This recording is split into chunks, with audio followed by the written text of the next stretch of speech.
এই বিশ্বে এমন ভয়ানক ব্রিজ রয়েছে যা হয়তো আপনি এর আগে কোনোদিন শুনেননি। আজকের এই ভিডিওতে এমনই 10টি ব্রিজ সম্পর্কে বলবো। যদি সত্যিই আপনার নলেজ বাড়াতে চান এবং জানার আগ্রহ থাকে তাহলে ভিডিওটি শেষ অবধি দেখবেন, স্কিপ না করে, কারণ অজানাকে জানতে পারাটাই আমাদের জীবনকে এগিয়ে নিয়ে যাবে। দেরি না করে চলুন শুরু করা যাক। নম্বর 10, লংজিয়াং সাসপেনশন ব্রিজ। মূলত এই লংজিয়াং ব্রিজটির আরেকটি নাম হলো লং রিভার ব্রিজ। মাটি থেকে প্রায় 300 মিটার উপরে রয়েছে লংজিয়াং ব্রিজ এবং এটি ভূমিকম্প প্রধান অঞ্চলে অবস্থিত। লংজিয়াং ব্রিজটি চীনের ইউনান অঞ্চলের ট্যাংচং শহরে অবস্থিত।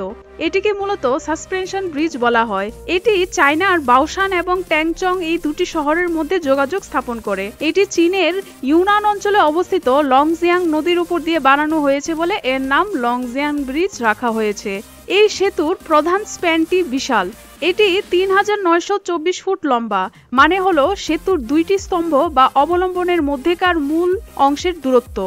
এই লংজিয়াং সাসপেনশন ব্রিজটির কাজ শুরু হয়েছিল 2011 সালের মে মাস থেকে এবং যেই কোম্পানিটি বানিয়েছে তারা হলো ম্যাগমা গ্রুপ। তবে 2016 সালের মে মাসে এটি চলাচলের জন্য ব্যবহার করা শুরু করে। ব্রিজটি বানাতে প্রায় 272 মিলিয়ন ইউএসডি ডলার খরচ হয়েছে বলে জানা যায়। ব্রিজটি স্টিল দিয়ে বানানো এবং এই ব্রিজটিকে ভয়ানক বলা হয় কারণ ব্রিজের জয়েন্টগুলো এইভাবে বানানো হয়েছে যাতে করে এটিকে ভূমিকম্পের হাত থেকে বাঁচানো যায়। তাহলে ভাবুন, আপনি ব্রিজের উপর দাঁড়িয়ে আছেন আর চারিদিকে দেখতেই আপনার শরীর কেঁপে উঠবে। তাছাড়া এটিকে সাসপেনশন ব্রিজ বলার পেছনেও কারণ রয়েছে। মূলত এমন ধরনের ব্রিজের দরকার বড় পরিকাঠামো, কিন্তু সাসপেনশন ব্রিজ নির্ভর করে শুধুমাত্র ব্রিজের কেবলের উপর যা দুটি জয়েন্টকে ধরে রাখে।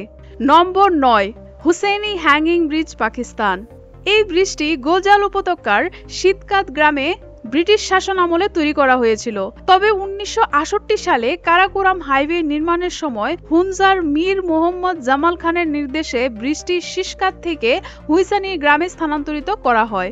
মূলত বরিত নদীর অপর পারে অবস্থিত জার আবাদ গ্রামের সাথে হুইসানি গ্রামকে সংযুক্ত করার উদ্দেশ্যে এটিকে করা হয়েছিল।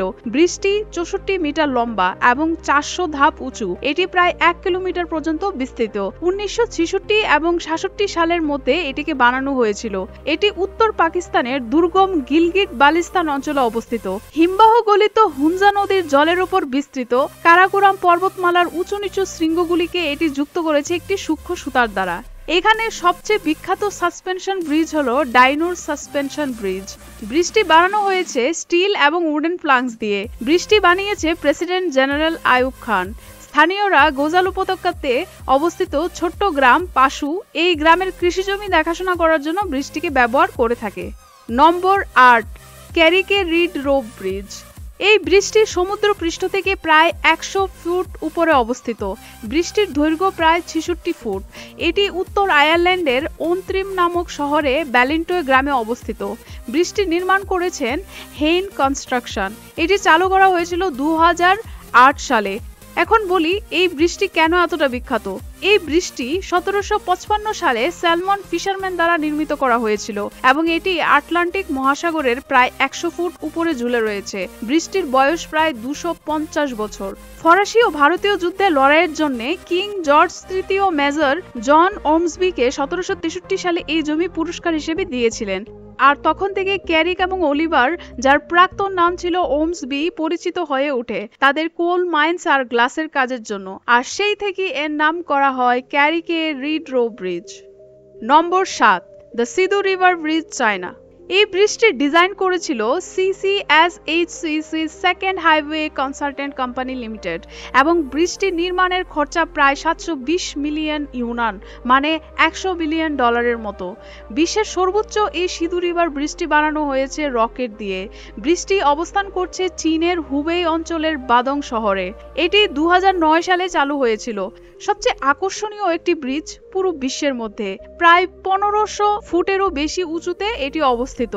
এই ব্রিজটি চায়নার সবচেয়ে প্রধান দুটি শহর সাংহাই এবং চংওয়িংকে সংযুক্ত করে। মূলত এই দুটি শহরের মিলিত জনসংখ্যা হবে 50 মিলিয়নের মতো, যার দরুন পাহাড় এবং গিরিখাতের মধ্যে প্রসারিত এই সেতুটি বিপুল পরিমাণে ট্রাফিক পায়। যদিও এটি ভূমিকম্প প্রধান অঞ্চল না ইউনানের মতো, তবুও এই ব্রিজটি বানানো এতটাও সহজ ছিল না। সেতুটির দুটো উঁচু চূড়ার মধ্যবর্তী ফাঁক এতটাই খাড়া ছিল যে কর্মীদের পক্ষে প্রবেশ করা কঠিন হয়েছিল।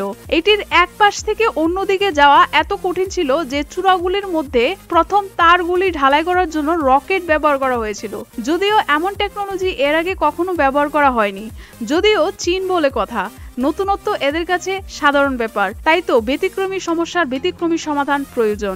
3 বছরের বিপজ্জনক কাজের পর অবশেষে সেতুটি তৈরি হলো। সেতুর ডেক এবং উপত্যকার তলার মধ্যে রয়েছে 500 মিটারের বিশাল উচ্চতার ফাঁক, মানে এম্পায়ার স্টেট বিল্ডিংটি নিচে স্থাপন করা যাবে, তারপরেও জায়গা থেকে যাবে। তো বন্ধুরা, কেমন লাগলো এই ব্রিজটি সম্পর্কে জেনে কমেন্টে অবশ্যই জানিয়ে দেবেন। নম্বর 6, royal George bridge, Colorado, USA. এই ব্রিজটি আমেরিকার কলোরাডো স্টেটে অবস্থান করছে। মূলত সব ব্রিজই বানানো হয়েছে একটা মূল উদ্দেশ্য নিয়ে, তা হলো যাতায়াতের সুবিধার জন্য, যাতে এক জায়গা থেকে আরেক জায়গায় খুব সুন্দরভাবে যাওয়া যায়। কিন্তু এই ব্রিজটি বানানো হয়েছে ভিন্ন উদ্দেশ্যে। এটি মূলত একটি বিনোদন পার্কের কেন্দ্রীয় বৈশিষ্ট্য, যা পাথরের পাহাড়ের প্রান্তে অবস্থিত। বিশেষ করে 1920 সালে নির্মিত এবং তখন থেকেই পর্যটকদের জন্য খুলে দিয়েছে এটি। কিন্তু যখন আপনি সেতুর অন্য প্রান্তে পৌঁছবেন, তখন আপনার ঘুরে ফিরে আসার কোনো বিকল্প নেই। 290 মিটার উচ্চতায় এটি একসময় বিশ্বের সর্বোচ্চ সেতু ছিল, এবং যদিও সেই রেকর্ডটি এখন হারিয়েছে এবং এটি আগের মতোই ভয়ঙ্কর রয়ে গেল। এই সেতুর দুর্গম একটি ঘটনা রয়েছে, যা হলো 2003 সালে একজন উইং শুটার তার নিচে উড়ে যাওয়ার চেষ্টা করার সময় মারা যায়। তিনি প্রায় 200 কিলোমিটার প্রতি ঘন্টা বেগে একটি রেলিংয়ে আঘাত করেছিলেন, যার কারণে সেই সময় তার মৃত্যু হয়। এই ব্রিজটি প্রতি বছরই হাজার হাজার পর্যটকদের আকর্ষণ করে। যদি আপনি সেখানে যাওয়ার প্ল্যান করেন তাহলে অবশ্যই জেনে যাবেন। চলুন যাওয়া যাক পরবর্তী ব্রিজটিতে। এভাবেই আমাদের সঙ্গে থাকবেন বন্ধুরা। নম্বর 5, Capilano suspension bridge, Canada. Capilano suspension bridge হলো উত্তর ভ্যানকুভার জেলার আপার ক্যাপিলানো, মানে ব্রিটিশ কলম্বিয়া, কানাডার ক্যাপিলানো নদীর উপর দিয়ে বয়ে যাওয়া একটি সাধারণ ঝুলন্ত সেতু মাত্র। বর্তমানে ব্রিজটি 140 মিটার দীর্ঘ এবং নদীর উপরে প্রায় 70 মিটার উঁচু। এই ব্রিজটি প্রতি বছর 1.2 মিলিয়নেরও বেশি পর্যটকদের আকর্ষণ করে। এবার তাহলে জেনে নেওয়া যাক এই ক্যাপিলানো সাসপেনশন ব্রিজের পেছনের ইতিহাস কি। ব্রিজটি 1889 সালে ভ্যানকুভারের একজন স্কটিশ সিভিল ইঞ্জিনিয়ার এবং পার্ক কমিশনার জর্জ গ্র্যান্ট ম্যাকে তৈরি করেছিলেন। প্রথমে এই ব্রিজটি শনদড়ি এবং সিডার কাঠের তক্তা দিয়ে তৈরি করা হয়েছিল। পরে 1903 সালে তারের দড়ির ব্রিজে পরিবর্তন করা হয়। 1910 সালে এডওয়ার্ড মাহন ক্যাপিলানো সাসপেনশন ব্রিজটি কিনে নেন। 1935 সালে ম্যাক এচরান মাহেনের কাছ থেকে ব্রিজটি কিনে নেন এবং স্থানীয়দের পার্কে তাদের নিজস্ব টোটেম খুঁটি স্থাপনের অনুমতি দিয়েছিলেন, যা ব্রিজটিকে একটি আদিবাসী থিমে রূপান্তরিত করে তোলে। 1945 সালে তিনি হেনরি অ্যাভিনিউর কাছে সেতুটি বিক্রি করেন এবং 1956 সালে ব্রিজটি সম্পূর্ণ পুনর্নির্মাণ করা হয়। 1983 সালে পার্কটি বর্তমান মালিক ন্যান্সি স্টিভার্ডের কাছে বিক্রি করা হয়েছিল। কিন্তু এই ব্রিজের কিছু দুর্গম ঘটনাও রয়েছে, যার কারণে ব্রিজটিকে ভয়ানক ব্রিজের তালিকায় রাখা হয়েছে। যেমন একজন মা তার ডাউন সিনড্রোম যুক্ত শিশুকে সেতু থেকে ফেলে দেন, পরে অভিভাবকত্ব হারান। ভারী তুষারপাতের কারণে এখানে একটি বিশাল গাছ সেতুর উপর পড়ে যায়। এরপরও এক কিশোর সেতু থেকে 30 মিটার নিচে পড়ে যাওয়ায় মারা যায়। এক পর্যটক ব্রিজের কাছাকাছি পাহাড় থেকে পড়ে মারা যায়। এইসব কিছু এই ব্রিজটিতে ঘটে গেছে। তাছাড়াও যদি আপনি না জেনে থাকেন, ক্যাপিলানো সাসপেনশন ব্রিজটি বেশ কয়েকটি জনপ্রিয় টেলিভিশন সিরিজ যেমন ম্যাকগিভার, স্লাইডার্স, পপ সঙ্গীত ব্র্যান্ড এনসিটি ইত্যাদিতে সেটিং হিসেবে ব্যবহৃত হয়েছে। 1974 সালে এই ব্রিজটি একটি বিখ্যাত মনস্তাত্ত্বিক পরীক্ষার কেন্দ্রবিন্দু ছিল, যেখানে দেখা যায় যে ভয় থেকে সৃষ্ট উত্তেজনা পুরুষদেরকে বিপরীত লিঙ্গের প্রতি আকৃষ্ট করতে পারে। এছাড়াও যদি আপনি গেম প্রেমিক হন তাহলে দেখতে পাবেন যে এই ব্রিজটি ম্যারিও কার্ট ট্যুর এবং ম্যারিও কার্ট 8 ডিলাক্স এইসব ভিডিও গেমগুলিতেও উপস্থিত রয়েছে। যদি আপনি গেম প্রেমিক হন তাহলে কমেন্টে জানিয়ে দিন এই ব্রিজটি আপনি দেখেছেন কিনা। নম্বর 4, দ্য ডাফাকু ব্রিজ। এটি একটি ধনুর মতো আকৃতির ভয়ঙ্কর ব্রিজ। এই ব্রিজটি গিজা অঞ্চলে দেখতে পাওয়া যায়। এটি রেনহাই এবং জুনুই নামে দুটি জায়গার মধ্যে সংযুক্ত স্থাপন করে, যার দরুন এখানকার মানুষের জীবনযাত্রার মান উন্নতি হচ্ছে। তবে এটি গিজা অঞ্চলে মানুষের জন্য একটি অলৌকিক ঘটনা। হাজার হাজার বছর ধরে এই আকাশচুম্বী পর্বতগুলো ছিল দুর্গম, যা পরিবর্তন হতে শুরু করেছিল। এতক্ষণ অবধি যতগুলি ব্রিজ দেখেছেন, এই সবগুলোই হলো কেবল স্টেড এবং সাসপেনশন ব্রিজেস। একটি কেবল স্থিত সেতুতে ডেকগুলি সেতু টাওয়ারের সাথে কেবল দ্বারা মাত্র যুক্ত থাকে। অপরদিকে ঝুলন্ত সেতুতে একটি প্রধান তার দুটি টাওয়ার এবং অন্য সমস্ত তারের মধ্যে ঝুলে থাকে। তবে যে কেবলগুলোই সেতুর ডেককে সমর্থন করার একমাত্র উপায় তা নয়। ডাফাকু সেতু কমিউটার হাইওয়ের 6 লেন সমর্থন করার জন্য টিউবুলার আর্চ ব্যবহার করে থাকে।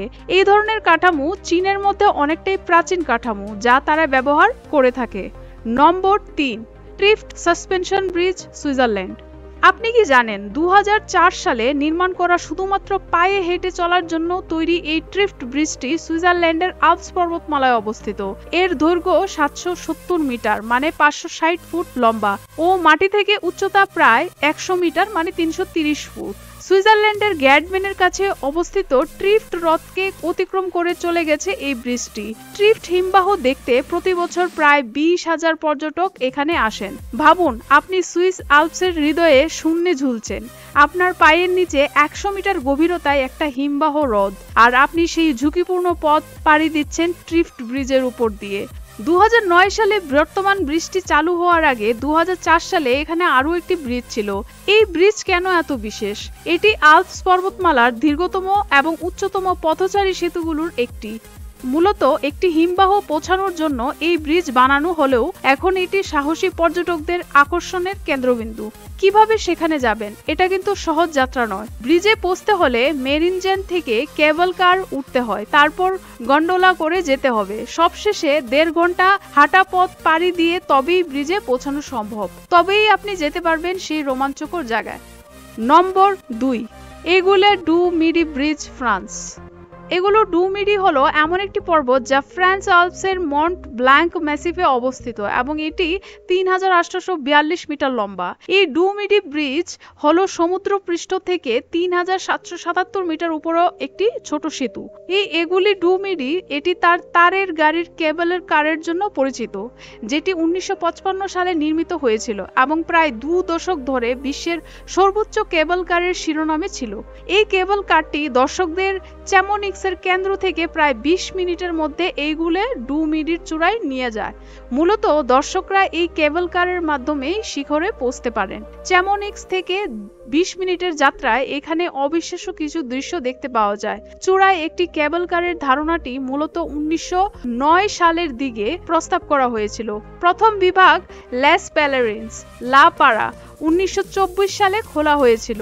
দ্বিতীয় ভাগ লা পারা লেস গ্লেসিয়ার্স 3 বছর পরে সম্পন্ন হয়েছিল। আপনি কি জানেন কেন এইগুলো ডু মিডিকে এই নাম ডাকা হয়? এই পর্বতের নামের অর্থ হলো দুপুরের সূর্য। যখন সূর্য এই পর্বতের চূড়ার উপর দিয়ে যায় তখন চ্যামনিক্সের গির্জার সামনে দাঁড়িয়ে দেখলে বোঝা যায় যে দুপুর হয়েছে, তাই এটিকে এগুলে ডু মিডি নাম দেওয়া হয়েছে। এই এগুলে ডু মিডি চ্যামনিক্স উপত্যকায় নিজের আধিপত্য বিস্তার করেছে এবং নিঃসন্দেহে এটি ফরাসি আল্পসের সবচেয়ে বিখ্যাত এবং মনোরম ল্যান্ডস্কেপগুলির মধ্যে একটি। চলুন যাওয়া যাক পরবর্তী নম্বর 1-এ। নম্বর 1, দ্য ডুজ ব্রিজ। এটি হলো বিশ্বের সর্বোচ্চ ব্রিজ। একটি সেতুর আকার সম্পর্কে চিন্তা করার দুটি উপায় আছে। কিছু লোক তাদের টাওয়ারের আকার দ্বারা তাদের পরিমাপ করে, অন্যরা উপত্যকার মেঝে থেকে রাস্তার ডেকের দূরত্ব সম্পর্কে। ডুড ব্রিজটি ঠিক গিজা এবং ইউনানের সীমান্তে অবস্থিত। এটি এমন একটি পাহাড়ি অঞ্চলের মধ্য দিয়ে কেটেছে যে এটি ভ্রমণকে 5 ঘন্টা থেকে কমিয়ে 1 ঘন্টা করে। ব্রিজের নিচে একটি তীক্ষ্ণ এবং জ্যাগড ক্যানিয়ন রয়েছে, যার নিচে একটি নদী আছে, আর রোভারটি ব্রিজ ডেকের নিচে 565 মিটার চক্কর দিচ্ছে, যেটি পৃথিবীর যে কোনো সেতুর সর্বোচ্চ ড্রপ। তো এই ছিল আমাদের আজকের ভিডিও, যেখানে আপনি জানতে পারলেন বিশ্বের সবচেয়ে ভয়ানক ব্রিজ সম্পর্কে। তো বন্ধুরা, আশা করি এতক্ষণ অবধি ভিডিওটি ভালো লেগেছে, আর যারা ভিডিওটি শেষ অবধি দেখেছেন তাদের অসংখ্য ধন্যবাদ। এমনই মজাদার ভিডিও আমরা সবসময় নিয়ে আসি অল ফ্যাক্টস বাংলা চ্যানেলে। যেখানে আপনি জানতে পারবেন বাংলায় সেরা তথ্য। All facts Bangla. আজকের জন্য এখানেই, দেখা হবে আবারও আরেকটি নতুন ভিডিওতে। ততক্ষণ অবধি সুস্থ থাকবেন, ভালো থাকবেন। নমস্কার বন্ধুরা।